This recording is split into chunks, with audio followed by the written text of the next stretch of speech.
খাওয়ারের থালা লইয়া পুষ্কুনিতে নাইমে পড়লাম, যা গরম, সহ্য করন যাইতেছে না। কি আর করি, পুষ্কুনিতে বসেই খাওয়ান দাওয়ান করি। রান্না ভালোই করছে, ডাল ভাত আলুর চোখা, খারাপ লাগে না। আমাকে তো এসি নাই, কী করুন, পুষ্কুনিতে বসে বসেই খাই। হ্যাঁ, ভালোই লাগতেছে, আরাম লাগতেছে। আপনারাও খাইতে পারেন, ভালোই হয়েছে রান্না বান্না।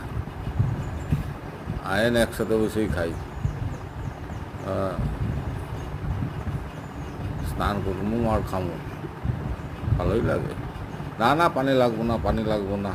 পুষ্কুনিতে যা পানি আছে এই যথেষ্ট, এই খাইয়েই শেষ করতে পারব না। তারপরে আবার পানি ডুবাই লই ভালো করে, শরীর ঠান্ডা করি আগে, তারপরে পেট ঠান্ডা।